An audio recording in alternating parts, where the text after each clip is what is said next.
All right, well, so welcome everybody. We're going to talk about the secondary progress chart here and relationships. Let me see if I can get this going.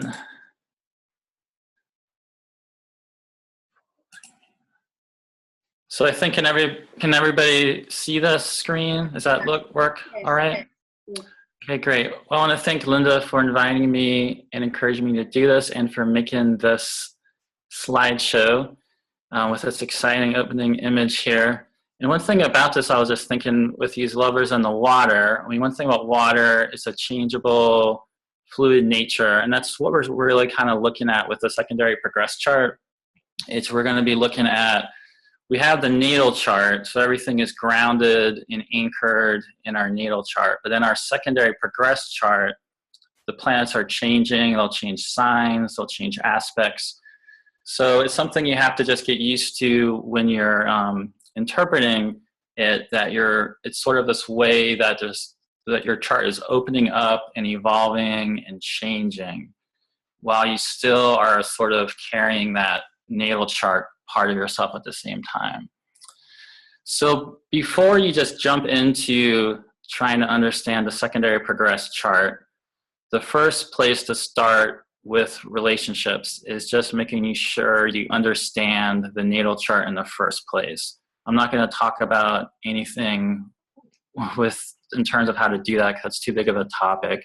But just for example, looking at the seventh house ruler, if you have any planets in the seventh house, what's the story of the seventh house ruler or your Venus or your moon or whatever technique you're using. If you're then also going to look at things in terms of synastry with a particular relationship or partner, before you can really understand the full content or the whole story of the secondary progress chart, you want to first make sure you understand, the separate relationship, story, or themes of each individual chart. You can then also pay attention to the synastry between the two charts. That's when you have one person's chart and you put the other person's chart around that like a wheel and kind of looking at how they impact it and vice versa. And then of course there's also the composite chart, which is sort of a chart that is this third entity that's created out of the relationship between the two individuals. So we're not going to really talk about that too much unless Tara, who is going to be sharing her, it's very nice to share her life and story with us today in relationships. Unless she wants to bring in something about some of the partners, we're going to be looking at more of this in terms of herself and how the progress chart reflects her changes in relationship. But just to give a little bit of information about that, when you're looking at synastry between two people, you can always, of course, look at the sun and the moon of each partner.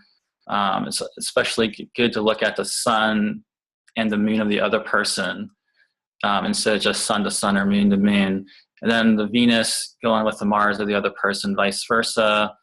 Mercury going back and forth as far as communication goes. And then you'll notice other things going on when you're doing synastry. So you just want to always, of course, think about that in terms of what do these synastry aspects mean in terms of the relationship. And then since I know a lot of you are into evolutionary astrology, you're most likely familiar with Jeff Green giving a lot of importance to the placement of the lunar nodes by house and aspect, as well as the placement of the rulers of the lunar nodes in synastry, and then Pluto in synastry and aspects, which you don't see so much in other types of astrology. So we're not going to talk about this so much today, but in terms of how the chart changes with progression, you can then look at how the synastry of two people, that's going to also change. So you have the synastry of the two natal charts, but then when you bring in the progress chart, you get all these different kind of multiple layers of how things are changing in terms of the synastry of the two people. So the secondary progress chart is based on this principle of the part equaling the whole, and that one solar day has resonance with one solar year. So it's this idea that, the one day of our life, and it appears the sun's going around us, the sun rising, sun setting, that has resonance or correspondence with the whole year of the sun going through all the way around the ecliptic through all the signs of the zodiac. So you're looking at then the transits for each day after your birth corresponding with an entire year of your life. So a chart for when you're 10 years old is basically looking at a chart 10 days after you were born. And so if you just get out an ephemeris, you're going to see how your progressed chart is going to play out across your lifetime. The secondary progressed chart reveals what our internal landscape is opening up to and what we're ready for. So when we think about the natal chart revealing the seed of our potential and evolution, the secondary progressed chart is unveiling that state of becoming. It's really showing, where we are in this process of becoming who we are becoming, because the progressed chart is literally changing, and it's constantly changing. In terms of relationships, you can look at how the changes in who we are in relationship, we are attracted to, our needs in relationship, the types of relationships we create and attract, how that changes across time. So when you're looking at the secondary progressed chart, an aspect to the natal chart, because what you do is you can look at just the secondary progressed chart by itself, but what we're going to do today is look at the secondary progressed chart wrapped around the natal chart of Terra. And so in a way, it's sort of like the idea, you're using a lot of the same things you think about in terms of transits to your natal chart. However, there's a really big difference. Transits are really showing, there's these transits that are happening with everybody right now in our whole collective. And then with transits, we're looking at how that's impacting us and the timing of those certain planets moving across time. Whereas when we're looking at secondary progressed charts, that's really revealing this unique inner timing of our potential that's manifesting. And it's sort of giving us a window into how our life story is playing out and the changes we're going through. So because you're basically looking at a pretty limited period of time with a progressed chart, so after you're born, if you live to be 90 years old or 95 years old or 100 years old, which is pretty long, would be a pretty old age, you're only really getting, 90 or 95 days or 100 days after your birth. So in that period of time, some planets move a lot more than other planets, obviously. And some of those outer planets may or may not be moving a whole lot. They may change signs, but that really just kind of depends on when you were born and what's going on with those planets. The planet that moves a lot, that you obviously pay attention to, not necessarily the most, but it's going to reveal the most changes happening, is the moon. Since the moon, takes about 27 days or so to go through all the signs, we get that thing where the moon goes through a sign in about 2.5 days. So that means the moon is going to be changing signs every 2.5 years in the progressed chart. So you can think about how that changing nature of the moon by progression is revealing the changing nature of our emotional needs in relationship, how we nurture ourselves and other people. One of the most dramatic things to look at, though, in terms of the progressed chart does tend to be the sun. Since the sun, takes about 30 days to go through a sign, that means it takes 30 years for it to move all the way across a sign. So if you get to be about 90, you might get through a few signs. It kind of really depends. So if you're born if your sun is at the end of a sign, you're going to get a sun sign change pretty early on in your life. If your sun is at the beginning of a sign, you're not going to get a change of sun sign by progression until you're in your mid to late 20s, really. But with the sun, you're also paying attention to all the different aspects it's making to the natal chart. It may end up doing some really different things in terms of other planets in the progressed chart. And when the sun does change signs, it's a really big personality shift people tend to go through. And so, for example, me being a Pisces, and I'm born with the sun at the end of Pisces, I went through a long period of 30 years of having a sun in Aries. And at this point, I'm into Taurus, which for me is a big deal, being a Pisces. And whatever sign you're born in, you can just kind of realize this, that with our sun sign, we actually always get this progression. Your sun's not going to go through all the signs, but wherever you have your sun, you are going to progress to the next couple signs at least, most likely. Other things like the lunar nodes, Jupiter, Saturn, Neptune, Pluto, they may or may not do a whole lot in your progress chart. If you're born with Jupiter moving pretty fast like I am, you will see some things. Like Jupiter by progression for me has actually done some things that are significant. Some people don't see that as much. Lunar nodes, if you're born with them at the beginning of a sign, they very well could actually change signs during your lifetime. But again, that kind of really depends where you have these placements, whether or not they really do anything. Like, and if you're born with one of them actually stationing, so they're moving really slow, you're probably not going to see a whole lot of changes with them by progression.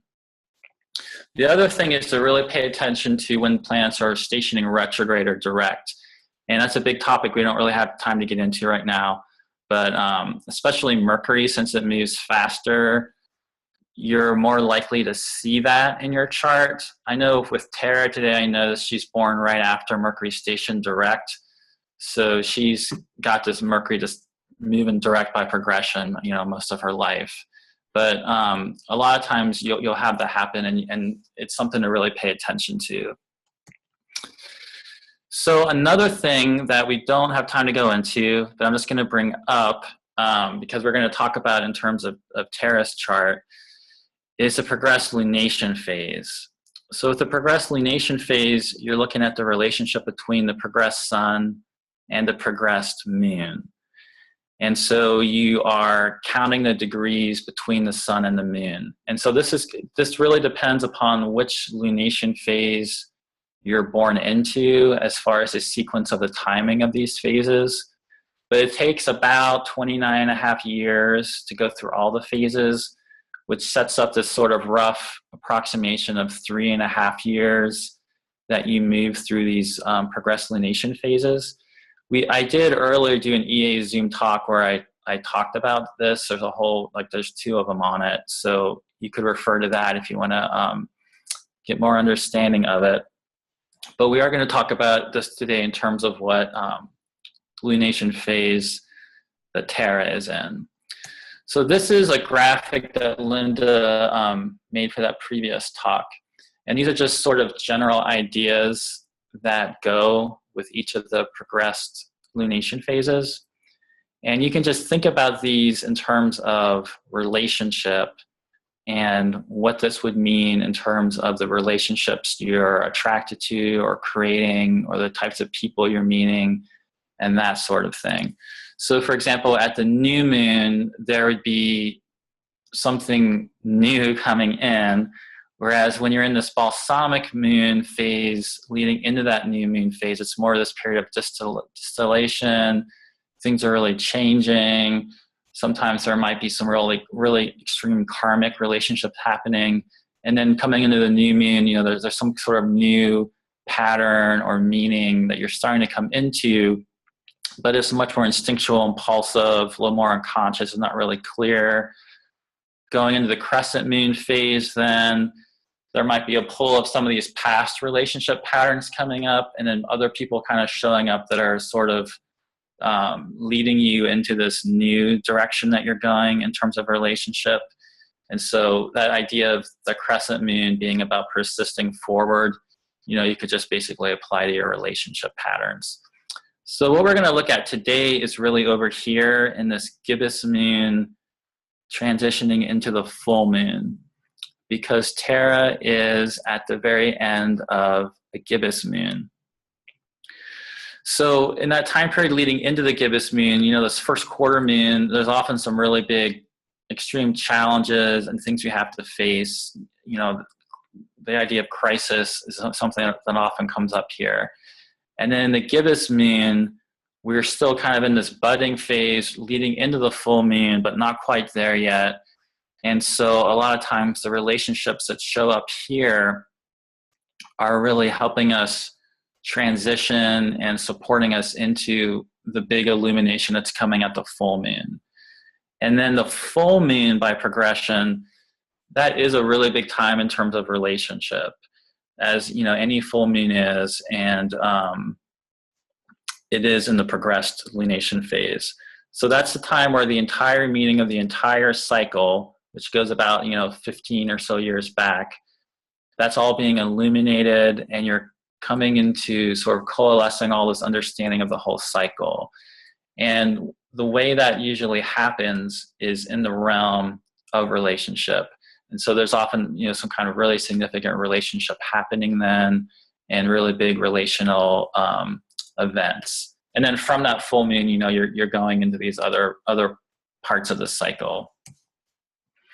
So in the progressed chart, what we're going to look at is looking at how that changes and what that means in terms of relationship. One thing to always look at is if a progressed planet is crossing over any of your angles, like ascendant, descendant, midheaven, IC, changing houses, changing signs, the aspects they're forming with natal planets, as well as within the progressed chart. And with a change of signs, it's helpful just to kind of break that down into the different elements of the signs and think about, you have a planet moving from fire to earth, or earth to air, or cardinal to fixed, or fixed to mutable. So for example, a planet moving from fire to earth is going from this, really radiant, expressive, direct sort of energy into this more sort of internal, receptive, stabilizing, grounded, focus more on the body and that sort of thing, energy going on.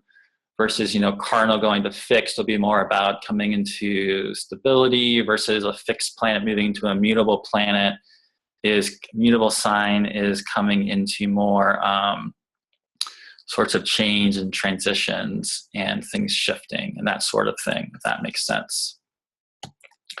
All right, so now we finally get to Tara's chart.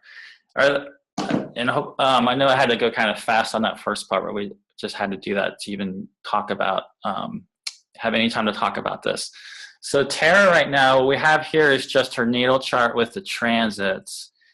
And a really big thing you're going to notice here is that she's going through a Uranus opposition, and she has Jupiter on a descendant. So that's something that, you would obviously be keeping in mind as far as how the rest of the progressions are impacting her. But we're not going to really spend so much time actually talking about the transits, but it's the sort of thing you have to kind of hold all these things together at once in your mind and think about how they're all sort of interrelating. So I don't know if Tara, you would want to come in here and just, if there's anything about in terms of just sharing your kind of overall, how you would sort of sum up until now, sort of the relationship story of your chart. I know it's like a really huge topic to share, and you can't really condense down to something short, but just what are some of the things that really stand out to you? And maybe a little bit in terms of, too, that Uranus opposition happening for you, which obviously impacts your 7th house. Yeah, I think, well, I guess what I would share first of all is my relationship patterns up until probably 3 years ago. Well, let's just start with this. I got married at 18 the first time, and I was a stepmom right away. So my pattern for many, many years was to be married in long-term relationships and to be, in some ways, parental in those relationships. So that theme continued on for a long time, really up until a few years ago. And I think that speaks to me very much to my Venus in Cancer, that wanting to make that home and family and doing it in a more parental way than an equal type of relationship. That I do have Libra on the descendant, but more recently that's played out as finding a more equal relationship. But originally, for many, many years, it was more me compromising my own wants and needs and identity to fit my partner's more so that way, which is very contrary to how I would be at work or in other parts of my being. So my Aries rising would be very much different in other situations, but in relationships, no, very much I would kind of want to hold to those norms and almost conventional ways. Mm-hmm. Yeah, that makes a lot of sense. Your chart's really interesting in that way because, like you're saying, you have Mars ruling your chart. It's in Leo with your moon in Leo in the 5th house. I mean, Pluto's technically in the 6th house, but it's right on the descendant. You know, Uranus in the 7th house. So that's all very kind of like electric, sort of passionate, energetic signatures to have. But when you think about the moon, the 5th house, the moon and Mars being in Leo, and then you have the Cancer sun, and then the 7th house is ruled by Venus, also in Cancer. Yeah, there's like that direct line back into the 4th house with all the Cancer, like you're saying. But my type, like the type of people I would attract initially, were very unstable, all kinds of issues. So that really speaks that Pluto on the descendant and Uranus sitting there. Mm-hmm. It took me a long time to start to own those parts as myself. So I would attract people that many times in the most dysfunctional ways would mirror those things back, and then I would try to save them or fix those things. And that pattern, especially my first marriage, which was 11 years we were together, and he ended up dying in an accident. That one really played out, I think, a karmic relationship theme for me. Mm-hmm. And sometimes I can be a slow learner on those things. I really thought that I could do a lot to fix and make things better. And those things, none of that's up to us. It's up to each of us on our own to do those things for ourselves. Right. And I think we'll have time to talk about that one a little bit because that'll line up with the progressive new moon, which I know is on another slide coming up here. So we can come back to that one in a little bit. But yeah, sorry. Well, just one thing that my original EA teacher, Lauren Albandian, she had said, I'm very much attracted to a caged animal. And I think that's true. Like I like that wildness, but then I would try to make it conform into some sort of a structure. And that's where even within myself, I have that battle. So I've done that in my relationships for several times, at least over. Yeah. Yeah, I can understand that. So, I mean, it seems like there would be that sort of wildness, that excitement. I mean, that's all very evident in your chart. But the thing is that you would also, I mean, and you can correct me if I'm wrong on this, but it would seem that some of your emotional needs and stuff would be this emotional intimacy at the same time, and this emotional security and intimacy within the relationship. But terrified to be vulnerable, though. Yeah. Yeah, right. And you have that Mercury with Saturn. Yeah, so not just Saturn squaring Pluto, Mercury with Saturn squaring Pluto, and Venus. And then also, you have the Venus-Pluto square. So there's this whole really strong Pluto energy to your Venus. And then your Mars is trining Uranus, with your Moon and Mars are trining Uranus. So there's also that really strong Uranian stuff going on too, yeah. Is there anything just really quick about the Uranus opposition that you'd want to say? We can also move on to other. Yeah, I mean, it was really coming into range when I really started to do some things differently as far as relationships. But it's funny that I really thought that I was going to go through a period of just being single and meeting fun people. And it's kind of when I threw that out there and just started having a good time that truly, I met my partner who I'm with now, and that's been my first truly, I would say, much more equal Libran relationship. So, and that was a complete surprise to me. Mm-hmm. Which to me makes sense. Like with Uranus, we can't expect it. So, if we can, then I think that it's really not that energy. So, and it's been through that relationship over the past year or so that, I'm learning so much about myself and about relationships. And I'm recognizing that in that Uranus opposition, being that 1st and 7th house, I can't do that by myself.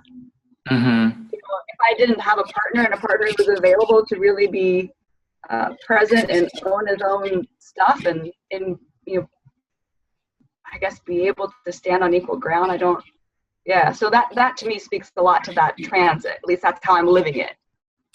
Yeah, what you wrote to me about it too sounds like a lot like you're saying about knowing yourself. So it seems like there's that Aries, Uranus part of it about more who you are, and then it seems like you made that decision, and then somebody then just showed up around that same time. Yeah. That's right? Is that right? So it sounded Yeah. like yeah. So It's like when I said, nope, I'm just going to be me, then all of a sudden there's a partner who actually is available for a real partnership. Yeah. Yes. Because I am. That's what it's about, right? Yes. Nice when that actually happens. So the other thing is Jupiter in Libra. And so you can see that she's already had Jupiter in Libra cross over her descendant, which is a big deal. And we'll see this more in a couple of slides when we look at something. But what we also see coming in here with Jupiter in Libra is that it's heading towards her Uranus. So she's going to end up with not just a Uranus opposition with Uranus on her Chiron. She'll have Jupiter in Libra on her Uranus. Kind of really, I'd say, you have to say, that would be amping it up even more with the relationship themes. And of course, that's simultaneously making some nice aspects with her Moon and Mars there, with the sextile. So this is where we are actually with her progressed chart right now. And Linda's done a nice job here of highlighting the gibbous moon. And so it is in this sort of budding, evaluating, and fine-tuning phase. And so I think that's reflected in sort of what she's describing there as coming into this relationship where she feels it's much more reflecting who she actually is as an individual, and wanting to sort of create this life for herself that lines up more with the way she wants to live and relationship and everything else.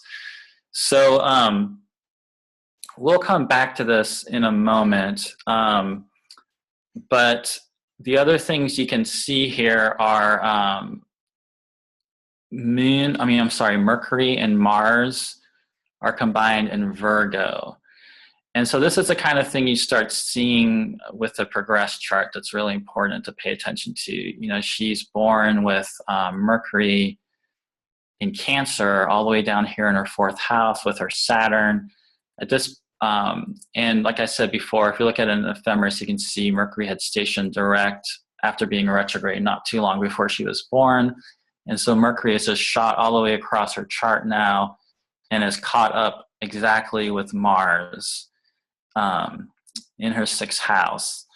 And so she has this big thing about the 6th house getting impacted in this Virgo thing going on, because she's been in a Virgo sun for about 8 years or so, and that's in her 6th house now also. And then another big thing is this whole Venus in Leo is getting closer to her moon now. So she's got this Venus all the way back on the solstice point, the beginning of Cancer, and going from that Cancer 4th house sort of energy she was describing at the beginning when she was talking there, because that's whole first part of her life, it was moving across there, and now she's Venus and Leo in the 5th house is very different than the Venus Cancer 4th house. So I'm going to go to this chart. This is the actual new moon chart that started off this whole cycle. And this goes back to 2002. And I know this is the period about that first relationship. And so this is when the whole cycle would have started. Although actually, what I'm looking at that. Is that the actual, I'm not sure if that's actually the progressed chart. I should have caught this earlier. I don't think it is actually. But the actual progressed chart that she had, I have it actually in front of me. The actual progressed chart it was a new moon on at basically 25 degrees of Leo. So it's not down here where it's saying. It's over here. It's at 25 degrees in Leo, and it was basically right between her moon and Mars. And she had Mercury also here. So if you remember where she is now, she has Mercury over here with Mars in the 6th house. When this, which is pretty big right now, and that's going to be coming in with this full moon. And so this whole cycle started with Mercury combined with the new moon in Leo right here on this really powerful place in her chart, which is Mars ruling her chart and the moon. And so that would bring in this, in contrast to all this Cancer, it brings in this really strong focus into, pure Leo, 5th house energy. So is there anything about that you just would want to share with that period? So that was the time that I was planning to leave my first husband. So I was absolutely realizing that it was like coming to the end. I was either going to live a slow death through that or move forward. So that was huge. I mean, I was slow to execute it, didn't execute it till about a year from then, but it was right around that time where that was a huge shift. Before, I was just going to hang in there and try to do what I could. So it was an empowering time for me to say I'm going to choose to live differently. Yeah. Regardless of whether or not he didn't make it, and he didn't. So that was it was a huge choice to make. Not that it was my responsibility, but I had a pretty good feeling of how that was going to end up. Right. And so, I mean, the main thing there is it sounds like you knew that relationship wasn't working for you. And so it really kind of actualized you breaking out of it. Mm-hmm. And that would be the same kind of thing with, when we think about this in terms of how signs change and her sun and moon being over here. Now, I mean, she does have it's a really interesting thing you don't always see, but the new moon just happened to end up lined up with her moon. I mean, that's really unique to have happen. So she does have a Leo moon. But as far as, the Mercury and Sun being over here in Cancer, and at this point she had Mercury, Sun, and Moon right here on Leo, that shift from this Cancer, emotional and like you're kind of describing, wanting to take care of somebody, or, that water sign ability to kind of merge with somebody and be afraid of kind of asserting themselves or creating all the conflict. Leo and fire sign is just going to more kind of bust out and do what it wants to do and make itself happy, which sounds like that's what was going on. And especially in terms of that also happening in the 5th house, which is a house of passion and wanting to make things happen and creativity and expression. So we'll go on to the next one. So what she's coming into now is the progressed full moon. Okay, good. And this does look like it's the, I think this is the actual progressed full moon that's around the chart. So this is not coming up until February of 2017, but we're already really close to it. And one thing that's not on here, that's an additional element, is the transits that will be happening at this time. And the one thing that really stands out to me is that Neptune in Pisces is going to be over here at about 10 degrees, whereas this full moon's happening like at 8 or 9 degrees of Pisces. And that Jupiter transit I mentioned, at this point, Jupiter is going to be right up here. Actually, this is right where Jupiter even stations retrograde, right on her Uranus. But one of the things with this full moon we can see in her chart is it's activating, of course, the sun is in the 6th house in Virgo. And then she, in addition, has this additional really strong Virgo thing going on of her Mercury and Mars now being together in Virgo. And then the full moon itself, though, is happening over here in her 12th house, which is, again, where transiting Neptune is. It looks like her progressed Juno is even over there too. And she's born with Juno and Jupiter actually together over here anyway. And so when we would have been looking before at her, you know, her relationship patterns and everything, there's obviously also with Jupiter and Juno together in Pisces in the 12th house and Ceres too. There's obviously a really strong theme of that to begin with. And so this progressed full moon is really activating that. And in terms of using, you know, the Porphyry house system with Pluto in the 6th house and, you know, with EA, and we look at the Pluto polarity point and all that, you know, that's also going over here to the 12th house. Although, again, for her, it's really lined up with that axis pretty strongly, but it's still 6th house going into 12th house. Yeah. So is there anything with that about the, oh, what's that, Linda? 1 minute left. Oh, wow, okay.